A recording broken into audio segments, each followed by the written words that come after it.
Good morning. Welcome to Midweek Musings here at Trinity Heights United Methodist Church. I'm Kent Little, pastor. It's good to have you join me, whether you're joining in this moment or whether you find this recording at a later time, either here on our Facebook page or on our YouTube channel. Anyway, it's always good to touch base and catch up.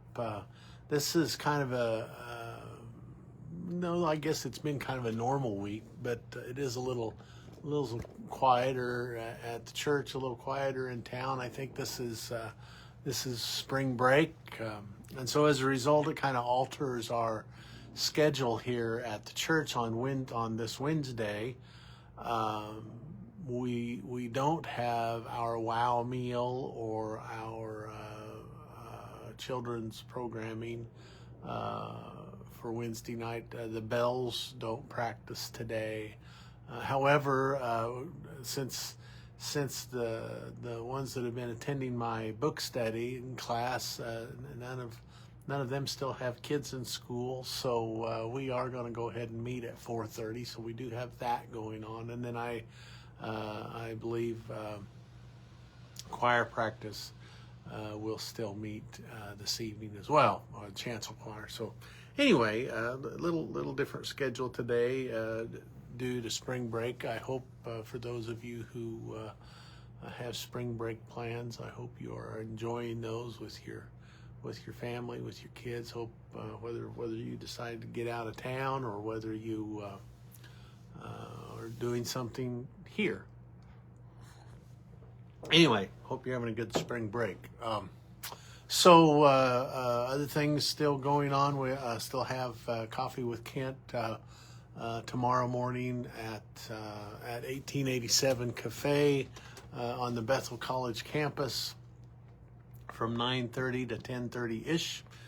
If you've never joined us, I invite you to come, and we just gather around a table and talk about whatever we want to talk about. Everybody kind of gets their favorite morning beverage, whether that's coffee or tea or I think they make smoothies out there as well. But come and join us. It's just a time of fellowship, a time of catching up and connecting and getting to know each other better and just visiting about whatever we want to visit about.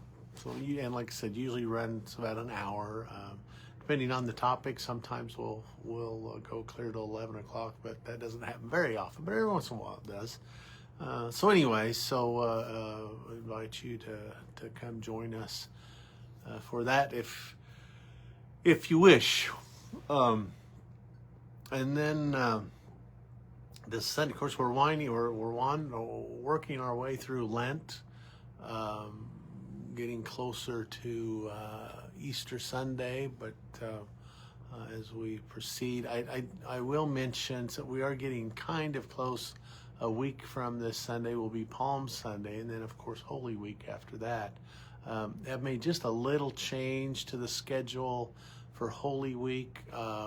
We here at Trinity Heights will have our Maundy Thursday service, but we've decided to change that a little bit. We have Palm Sunday is the fifth Sunday, and as many of you are familiar, we usually have a carry-in brunch at 9 o'clock on fifth Sundays, where we gather together early and have a meal and gather around the table and visit and then have worship at 10. So we will be doing that on Palm Sunday, which is the fifth Sunday. And because of that, we, after discussion amongst many, we decided that maybe we won't do our Maundy Thursday potluck. We will still have a Maundy Thursday service, but it's not going to be a carry-in dinner, a meal. We'll meet in the sanctuary. We'll sing some songs, read a little bit of scripture, and then share in Holy Communion. So it'll be kind of a nice reflective service in the sanctuary. I believe the choir is going to sing a number, and then, like I say, we will have we will have communion. So that's Maundy, Thursday of Holy Week on Thursday. And then on Friday of Holy Week, on Good Friday, we're going to participate a number of Mennonite churches here in town, as well as the Episcopal Church, Methodist churches, and us, of course. We're going to do an ecumenical service at St. Matthew's on Good Friday, and so we'll, as we get a little closer, we'll get the times and everything out for those services. But those will be our Holy Week services, and then Easter Sunday will be our regular 10 o'clock worship service. Following the worship service, immediately following the worship service at 11 or 11-ish, if you will, we'll have our annual Easter egg hunt for the kids, and so that'll be we'll have a great resurrection service, and then great fun with watching the kids gather Easter eggs. So anyway, that's kind of coming up in a couple weeks. It seems like, well, Lent snuck up on me. When I was working on Lent, I thought, oh, that's a long way off. The next thing I knew, it was here.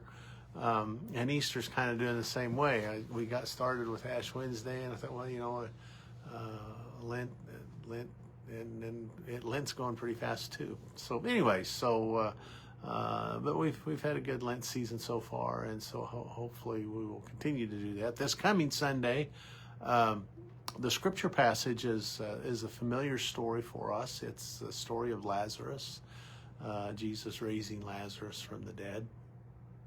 And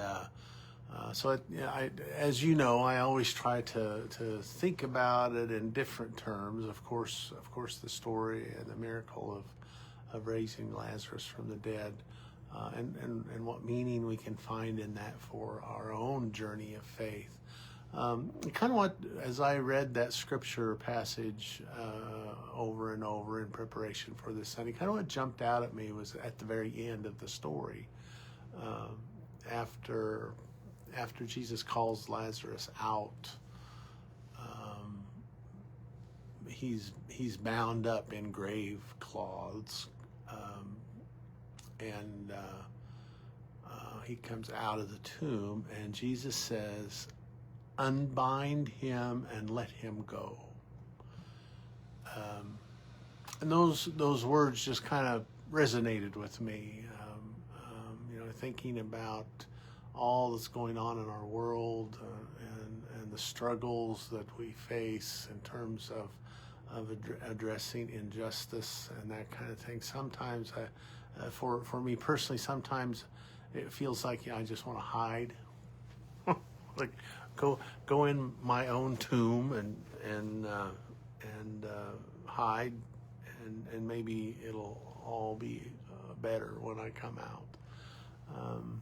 And then we think about those who are bound up in their own tombs, those who are bound up in the isms of the world, bound up by racism and sexism and the phobias of our world, and bound up in hate and distrust and lies and untruth, etc. I mean, the list is long. And so anyway, those words from Jesus to those who had gathered, "Unbind him and let him go." You want to wrestle with that a little bit Sunday. What is it that I need to be unbound from? What is it that I need to let go? What is it do I need to be let go from? And so that's kind of the theme that I'm wrestling with as I prepare for Sunday, is those things in our lives, those things on our journey, those things in the world around us. How is our world bound up? How does our world need to be set free, if you will?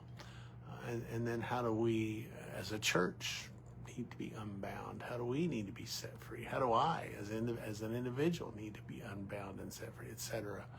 And anyway, that's kind of what's resonating with me for this coming Sunday. Anyway, so and I'm going to back up a little bit. I can't remember if I said that we are having my book study at 4:30.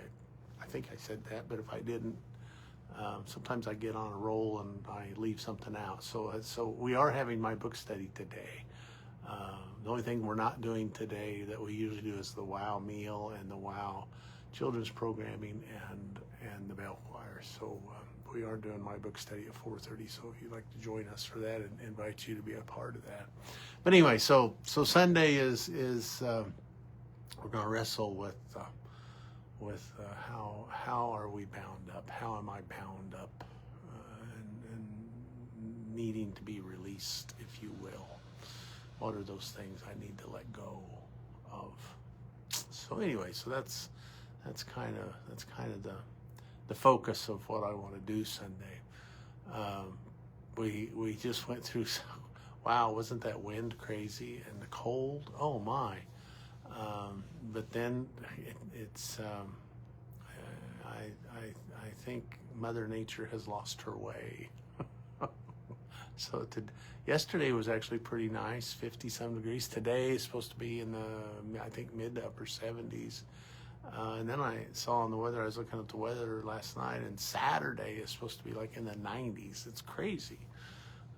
And then cool back down in the 70s. Anyway, it's supposed to be a beautiful day outside today, so I hope you get outside and enjoy creation around you. There are signs, budding and leafing out trees, and Trudy and I were going somewhere the other day in town here, and there was a house with daffodils all along the side, and so yeah, the signs of spring are here. If we can just get nature to figure out where we are and what we're doing. So anyway, get outside and enjoy this beautiful weather today. So anyway, so thank you for being with me today. Thank you for joining me. I'm glad you were able to connect here this morning, or if you catch this video at a later time. Hope to see you soon. Like I said, get out and enjoy the beautiful day. It's a good day to get outside and connect with nature. I lifted up that saying that I've been hearing of late. I mentioned it last Sunday. My friends and colleagues, everyone's will make the comment about touching grass. Get out and touch grass.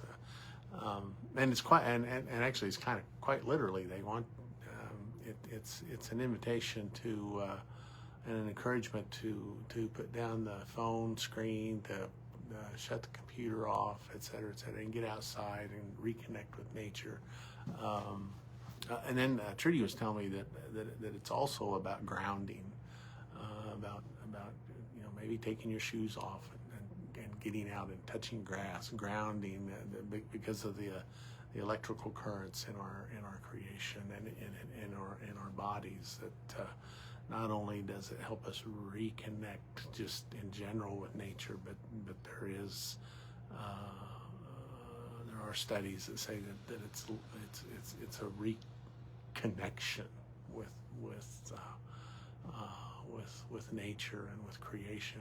And as you know, our own story talks about our connection with the ground, with our own story. The creation narrative talks about God creating us from the dust of the earth. And so there is something about being out in nature that, at least for me, that can ground me, that can renew me and fill my cup, if you will. And so anyway, so this would be a beautiful day to do that. So I encourage you to, even if it's just for a few moments, set your phone down on the table, turn your computer off, and get outside and take a big deep breath of the spring air, and look for those buds and blossoms and the green of spring, and touch grass. Thank you for being here. Have a great day. And as we say here at Trinity Heights, be a light and love one another, every single other, until there are no others, only one beloved community of all. Have a good day. Goodbye, and God bless.